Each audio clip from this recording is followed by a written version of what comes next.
It's National Wheaties Week.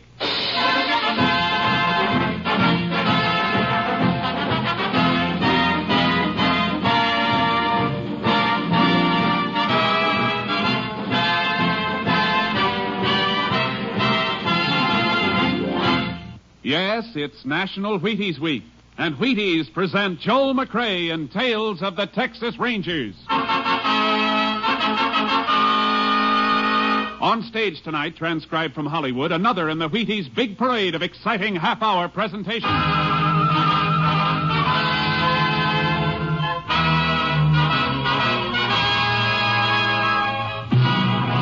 Tales of the Texas Rangers, starring Joel McCrea as Ranger Pearson.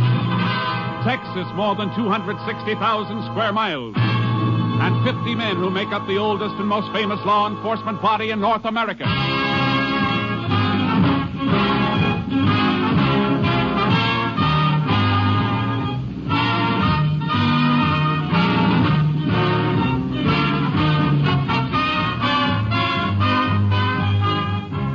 And now, from the files of the Texas Rangers come these stories based on fact. Only names, dates, and places are fictitious for obvious reasons. The events themselves are a matter of record.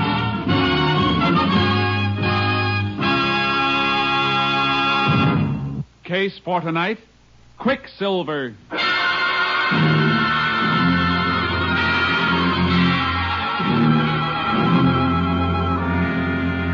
At 11:30 on the night of May 22nd, 1947, the Stockholm Ranch, located in the middle of Carson County, Texas, was darkened for the night when the occupants were awakened by the barking of a dog.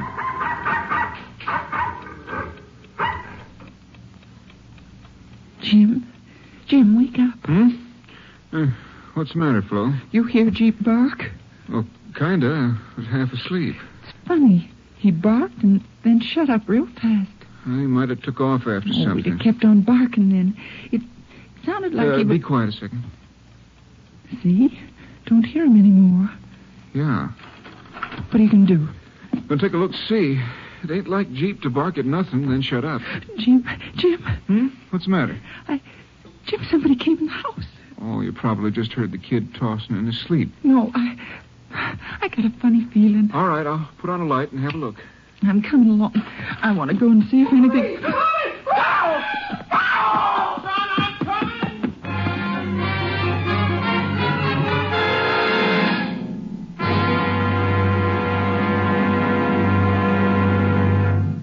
It's National Wheaties Week. Time to buy Wheaties, eat Wheaties, buy more Wheaties, eat more Wheaties. Time to join America in a brighter morning.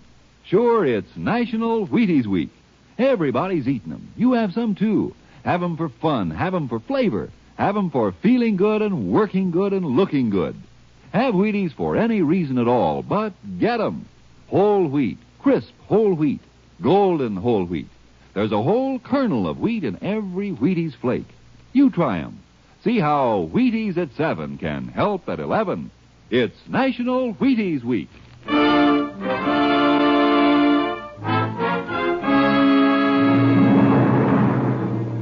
On May 29th, 1947, the bodies of Jim and Flo Stockholm and their 10-year-old son, Carl, were discovered by a playmate of Carl's.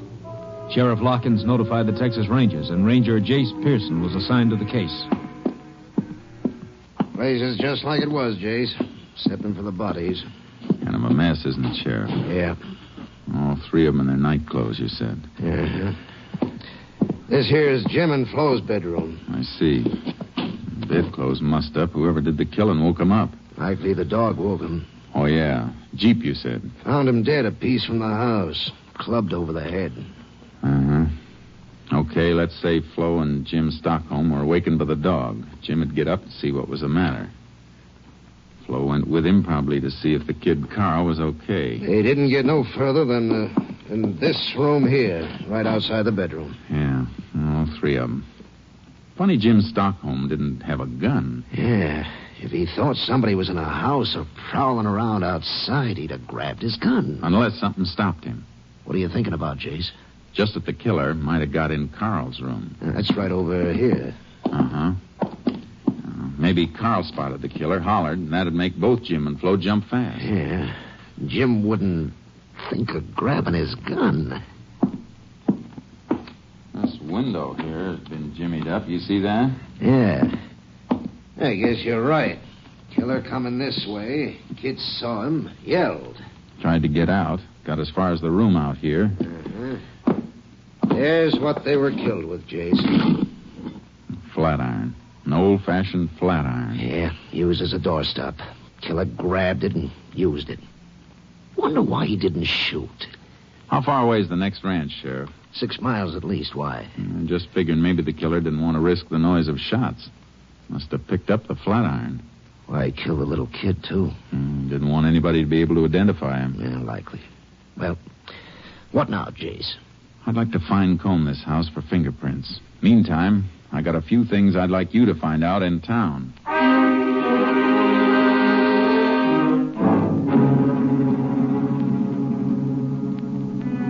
There were no fingerprints anywhere, except those we knew were of the murdered people. The motive for the crime was robbery. Jim Stockholm kept fairly large sums of money on hand to pay cash for whatever he bought. We didn't find a penny in the house. The whole thing looked hopeless, like the sheriff said when he came back to the Stockholm ranch. Yeah, the coroner can't give us much, Jace. Ain't no way of telling how long they've been dead. If we could find out what day the murders were committed, we'd have something. Not much, but something. Yeah, but how? How are you going to find that out? Nobody saw the Stockholms before they were killed? For sure. Jim went into town on the 22nd week ago. Out here, if nobody sees his neighbor for a week, ain't nothing thought about it. So the murders could have been committed any time between the 22nd and the day the bodies were discovered. That's the way it sizes up, Jace. Killer's got at least a week to make tracks for... Well, Texas is big. Uh-huh. Sheriff, that fence there, near the corral. Well, that's a hog pen. It's... Hey, the hogs are gone. Yeah, busted through. Come on. I never noticed it before. Never thought about looking for the hogs. Who would? Well, look here, Sheriff, where the fence is busted through. Look at these. Here. Hog bristles. Lots of them. Caught on the broken part of the rail. Hogs broke out and pushed through here. Yeah, but look at here, Jace. What's it got to do with what we're after? What made these hogs go wild and break out? It's my guess they got awful hungry. Sure. And went looking for something to eat. Come on. We're going to the barn and take a look at the hog feed. Then we're going into town.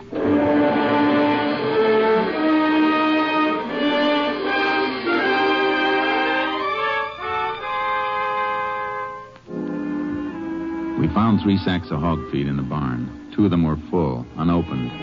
The third had just about enough mash taken out for 1 feeding. Sheriff Larkins and I went into town. Then the sheriff asked a few questions I wanted answered, and I checked at the feed store.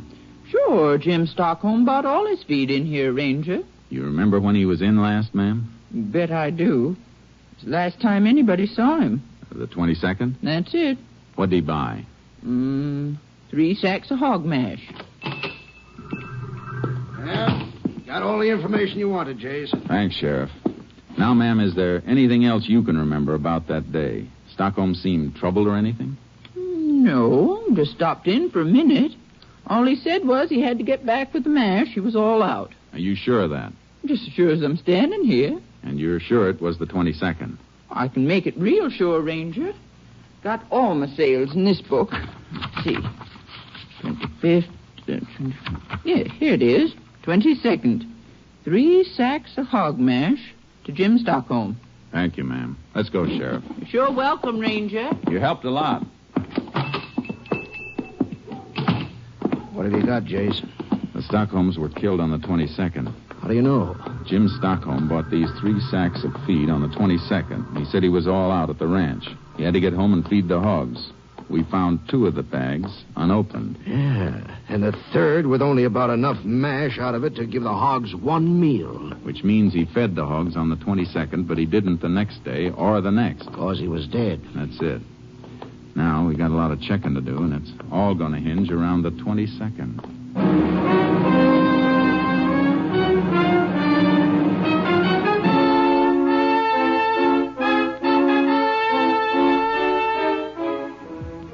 We questioned everybody, but it all added up to a big round 0. Everybody knew Jim Stockholm and liked him. He didn't have an enemy. Everyone we questioned could account for his time on the 22nd. Nobody'd seen a stranger in town. So I played a hunch. Sheriff Larkins and I rode over to the Stockholm Ranch trying to pick up anything. Then about 8 miles north of the ranch, we got a break. Hey, Chase! Chase! Yeah, Sheriff? Come here, will you? What do you got, Sheriff? I don't know. Looks like ashes. Empty bean can there, too. Uh-huh. Looks like somebody cooked himself a meal here. Horses' tracks around here, too. One horse. Yeah. Looks like they might be about a week old. Might not mean a thing, Chase. Could be anybody's horse. Sure could, but nobody in town saw a stranger. Little town like that, people notice a stranger right away. But if a man came riding from this direction, chances are nobody'd see him. Still could be anybody. I know. Well, I'm going to take a real close look. Okay, I'll cover this part. Good. Sheriff, come here. Get something? I think so. Look. Tied his horse to this mesquite. See? The horse stood here, a piece of mesquite broken off. Oh, and here's something else. Take a look. Dirt. Just ordinary earth.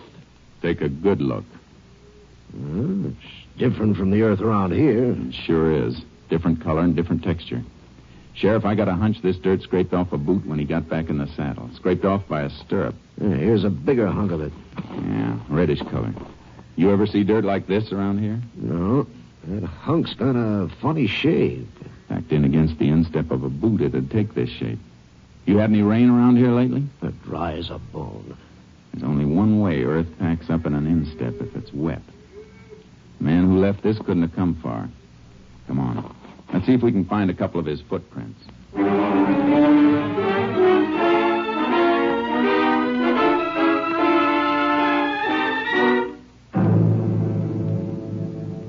We picked up a few prints. I took their measurements. Then we went back into town. I asked some more questions. Meantime, I sent the earth samples to the lab for analysis. And by the time I got back to my headquarters, Captain Stinson had the report. Looks like this earth came from southwest Wheeler County, Jace. At least the lab thinks so. Wheeler County southwest. Well, it kind of fits, Captain. Fits what? That part of Wheeler County is not far from Stockholm Ranch. No, it isn't.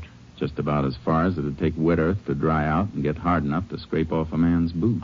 Yeah, I see. What else you got? A few horsehairs I picked off the mesquite bush. Looks like the fellow was riding a sorrel. And something else. Plaster casts of his boot prints. Mm-hmm. It's a pretty big boot. Big man. Maybe 6'2" or 3. You're right.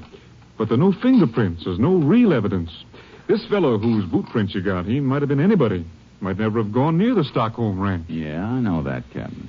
You didn't pick up any of his boot prints around the house, did you? No, place was pretty messed up. A lot of people got there before I did. Yeah, that's one break a criminal always gets. If only people'd stay away. If only they'd have enough sense to realize. Sure, but they don't. They don't mean any harm, though. Okay, what's next? Look for a man 6'2" or 3 riding a sorrel? I'd like to, Captain. Starting where? Well, Texas, I guess.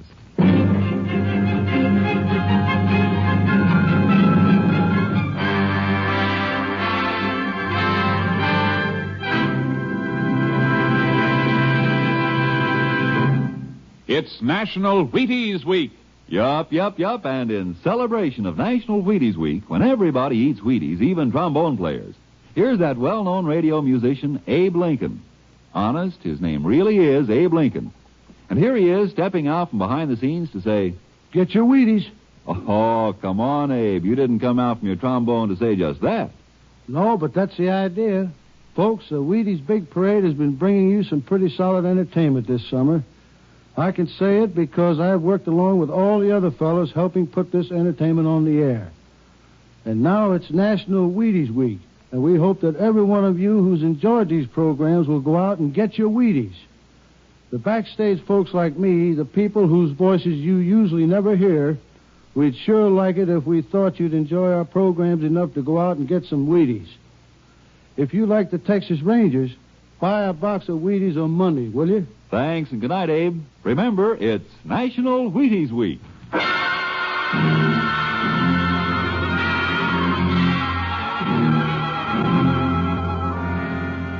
I kicked around for a few days, covering all the ground I could between the Stockholm Ranch and Wheeler County, and then I reported back to Captain Stinson.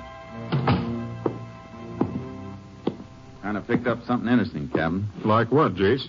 Weather reports. Here's a map of Wheeler County. The places I've marked in red had rain within the last 3 weeks. Oh? Well, what about it? Well, this place. Right here. The only spot of the marked places that'll show the same kind of earth we had analyzed. I checked. Mm-hmm. So it's narrowed down to that. But you can't arrest a man just because he happened to be in a place where it rained. I know I'm working on a shoestring, but there's no other lead, nothing. Might be I'll hit a stone wall or pick up some poke who just happened to pass through the spot where we found the prints of earth, but it's a chance, Cap, the only one. Well, suppose you chase down that lead in Wheeler County and your man's gone. Oh, I don't expect to find him there. He left there and landed at Stockholm Ranch, maybe. And left no fingerprints. There's not a single piece of evidence. It's still the only lead. You want to stick to Wheeler County, huh? That's about it, Captain. Maybe pick up a description of a possible suspect. Well, where'll you start? Well, here's what I think. The man we're looking for is a drifter. Maybe a poke that picks up work here and there where he can get it. The fact that he ate a can of beans and cooked it himself means he didn't have a nickel to buy a decent meal, even though he was near a town. That kind's usually a drifter. Made a buck here and a nickel there. You see what I mean? All right, Jace. Play the hunch. But if the lead peters out... I'm hoping it won't. See you later. Now, you keep in touch. Yeah. Radio or phone. So long.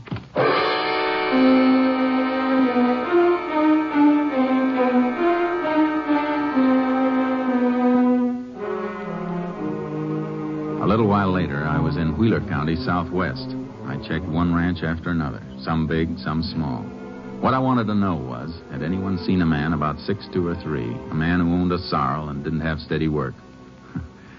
I once read where a man found a needle in a haystack. Did it on a bet. Well, my needle could be in any haystack.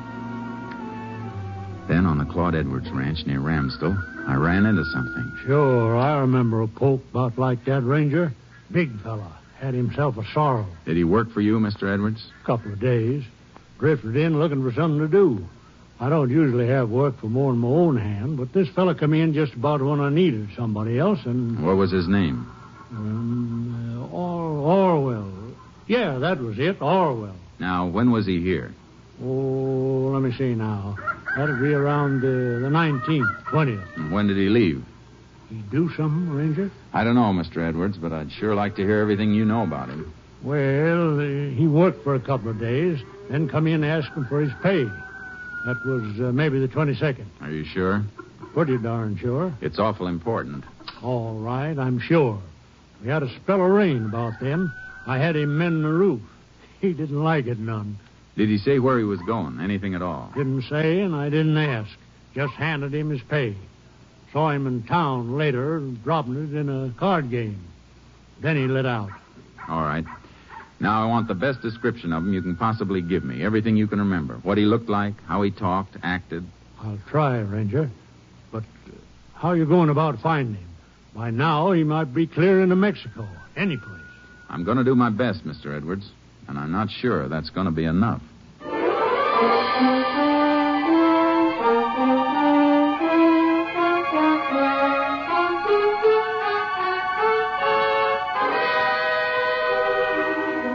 I got a description of Orwell. 6'2", dark hair, rode a sorrel, tight-lipped and not too easy to get along with, black mustache. Funny how little that people notice things unless it's something they really want to see. What description we had was sent out. 50 false leads came through, 100. But every once in a while, one came through that matched something else. Captain Stinson and I talked it over. Well, maybe it is something, Jace. Look. 100 different leads, but there's one that shows up every so often. This one. Same description. Drifter, gambles a lot, had a dozen different jobs. Well, there's something else, Jace. Now, look at the pattern here. Yeah, I am. This one keeps moving southwest, always away. The others jump around. The last report came from San Carlo 2 days ago. Mm-hmm. I'd like to mosey into San Carlo and see if I can pick up anything from there. I figure this Orwell's moving slow. He's counting on being safe by now. Well, what if you find him? There's still not much evidence. We'd have to get a confession out of him. Nothing we've got will stick in a court. I got an idea about that. Let me try it, Captain.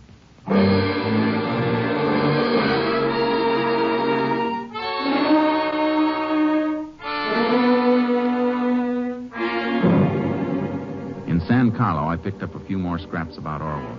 From what I'd learned, I tried to think like the man I was trailing. Tried to figure out his next move. He gambled a lot, so every town I hit, I asked questions, went to ranches, and asked about poker games and crap games. Orwell was like Quicksilver. Yeah, he was here. Left. Uh-huh. He was there. Left after picking up a few dollars. But the pattern stayed the same. Always moving southwest. Then on the McMallet Ranch near the New Mexico border. Orwell? You say Orwell, Ranger? That's the name. He's riding a sorrel horse. Well, I don't like to say for sure, but I took on a fella named Orwell, and he did come in riding a sorrel. As soon as he hit the bunkhouse, he'd try to shake up a poker game. Where is he now? Well, I sent him out this morning to ride fence. Stock was getting through. How long ago did he leave? Oh, 3 or 4 hours. Maybe a little more. Tell me something else. Oh, sure. What? Did he have any money when he left this morning? Well, funny you ask about that, Ranger. Matter of fact, it touched me for a $5 against any pay he had coming. He ought to be coming back soon now. Almost time for chow. He touched you for $5. He won't be back for chow. I'm going after him.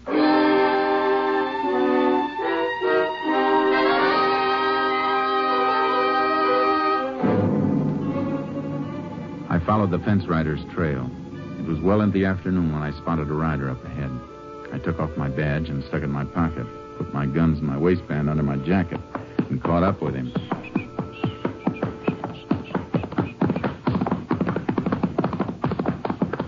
Whoa, boy, whoa. Howdy. Who are you? Name's Pearson. You're Orwell, huh? Yeah, why? Boss sent me out to look for you. Boss? Oh, whoa. Yeah, foreman back at Mellett's ranch. What for? Well, we got to get back to the north fence. You wasn't working there when I left. Just got took on. I guess we'd better get back to the north fence. Boss says it's important. That's so. Say, come to think of it, you're not even on the ranch anymore. I hit the boundary fence a piece back. All right, I got news for you, mister. I ain't riding fence. Now you take off. You see about that north fence. Huh? You mean you're quitting? Right the first time, mister. Now, so long. Hey, hold it a minute. You're downright unsociable. Whoa, boy, whoa. You're downright nosy. Me? I didn't mean to be. Say, you mind if I ride a piece with you? Yeah, I do. I'd kind of like company. Thought you was just took on at the Mellett's place. Seems to me you're riding wrong, mister. No, I got no hankering for work either. Not with 500 in my jeans. 500? A poke like you with 500? Got lucky in a crap game night before last. And why'd you take the job? Oh, man can always use a couple more bucks. Well, I guess I'll be riding on. Hey, wait. Huh? Okay. I kind of like company myself. You want to ride a piece with me? It's okay. We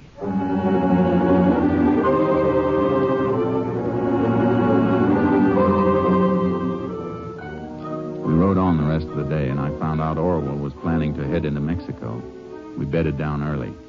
And along toward midnight, when Orwell thought I was asleep, he raised up and moved toward me.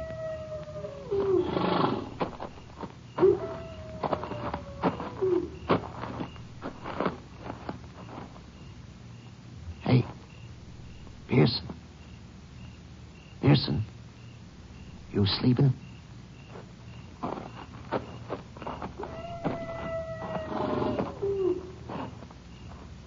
Something you want in my saddlebag, Orwell?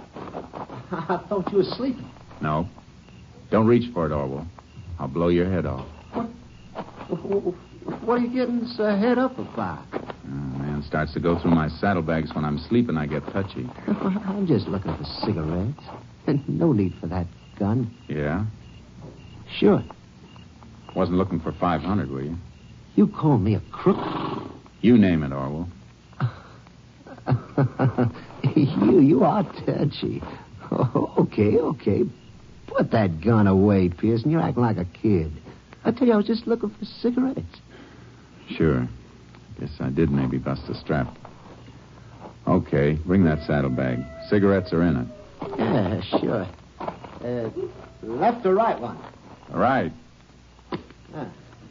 There you are. You open it this time. Hey, what you got in there? Stuff. Okay. Cigarettes are wrapped up in that piece of blanket. Help yourself. Well, thanks. Cigarettes in here? Feels like a ton of iron. Could be. Whee! Anything wrong, Orwell?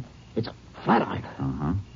Funny thing to be carrying around. Why? I knew a man once carried around a cow skull tied to his saddle horn. Why are you carrying this? Dunno. Why are you asking? Who are you? I told you. Name's Pearson. Jace Pearson. Cigarettes are there. Help yourself. I don't want any. Suit yourself. Mind handing me that flat iron, Orwell? Why? I just want it. Go on. Go on, hand it to me. No. Hey, you're looking real pale, Orwell. You're not scared of coyotes, are you? Shut up. Iron makes a good nutcracker. Maybe I carry it for that. Shut up, I said. Go on, Orwell. Hand me the flat iron. Pick it up. It's not so heavy. It's heavy enough. Man could pick it up like this, lift it up over his head and bring it down hard like... Why not? Why, you... Orwell, stand still. Don't run. Hold it, Orwell. I'm warning you. Hold it.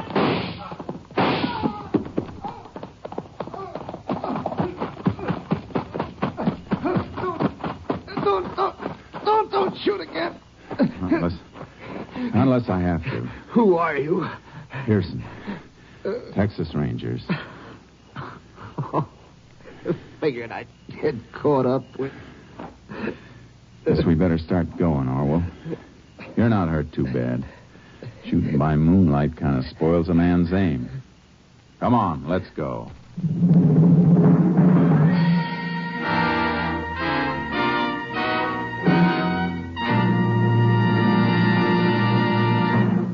William Orwell confessed to the murders of Jim and Florence Stockholm and their son Carl. On July 15th, 1947, Orwell was convicted. His sentence, death in the electric chair.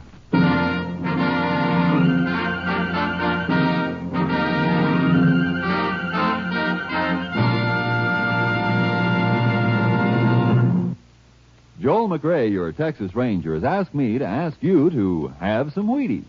Yes, have some Wheaties because it's National Wheaties Week. The week when everybody goes out and buys a box and enjoys a dish of America's famous whole wheat flakes. Start early in National Wheaties Week so you'll have time to buy 'em and eat 'em and buy some more and eat some more. Wheaties, that is. And while you're enjoying 'em, partner, you're getting wide-awake energy, whole wheat energy. There's a whole kernel of wheat in every Wheaties flake. Begin a better breakfast with Wheaties and see if you don't find yourself striding high, wide, and handsome right through the morning. Rangers can ride better, salesmen can sell better, plumbers can plumb better with a better breakfast. Milk and fruit and Wheaties. Get yours. Breakfast of champions. It's National Wheaties Week. Next week, Joel McRae in another authentic reenactment of a case from the files of the Texas Rangers.